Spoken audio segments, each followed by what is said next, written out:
Hello student, question है आपके सामने जेईई मेंस 2025 का।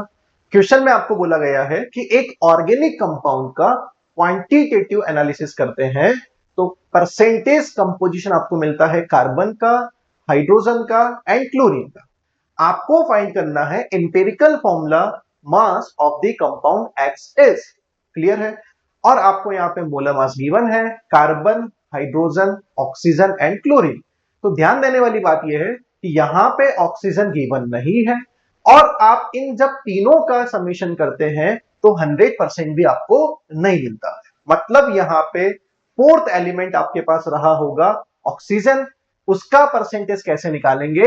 इन तीनों का अमाउंट ऐड करके 100 से माइनस कर देंगे तो ऑक्सीजन आपको मिलेगा 19.24%। कार्बन, क्लोरीन एंड हाइड्रोजन आपको गिवन है। आगे बात समझ में? तो इंपेरिकल फॉर्मूला फाउंड करने का कॉन्सेप्ट क्या है हमारे पास कि सबसे पहले जो परसेंटेज गिवन है, जिस एलिमेंट का परसेंटेज है, उसको उसके एटॉमिक मास से डिवाइड कीजिए। तो कार्बन का एटॉमिक मास कितना है? 12। क्लोरीन का कितना है? 35.5।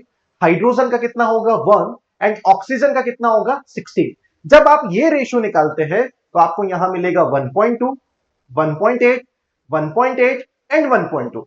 अब आपको कोशिश करना है इसको नियरेस्ट इंटीजर बनाने के लिए। तो नियरेस्ट इंटीजर बनाने का कॉन्सेप्ट है कि जो इसमें लोवेस्ट नंबर है उससे आप सबको डिवाइड कर दीजिए। तो लोवेस्ट नंबर कौन है यहाँ पे? 1.2। तो 1.2 डिवाइडेड बाय 1.2 1 मिलेगा। 1.8 डिवाइडेड बाय 1.2 1.5 मिलेगा।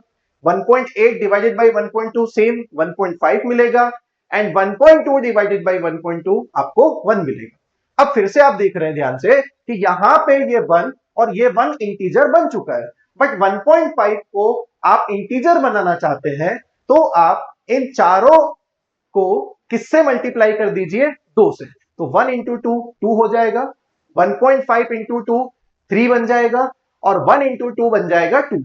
ये काम क्यों किया गया बेटा? इंटीजर नंबर लाने के लिए। अब आप देख सकते हैं कार्बन के आपको मिलते हैं 2 एटम, क्लोरीन के आपको मिलते हैं 3, हाइड्रोजन के आपको मिलेंगे 3 एंड ऑक्सीजन का आपको मिलेगा 2। तो आपको इंपेरिकल फॉर्मूला बनके तैयार है C2H3Cl3O2।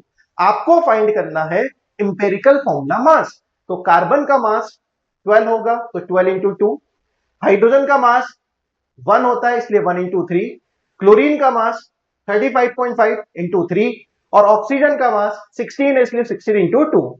ये आप सॉल्व करेंगे तो आपको मिलता है 165.5। आपको क्वेश्चन में बोला गया है कि इंटू 10⁻⁻1 टर्म्स में आंसर लाना है, तो इसको आप क्या लिखोगे? 1655 इंटू 10⁻⁻1। तो क्वेश्चन का फाइनल आंसर होगा 1655। क्लियर हो गया बेटा? Thank you.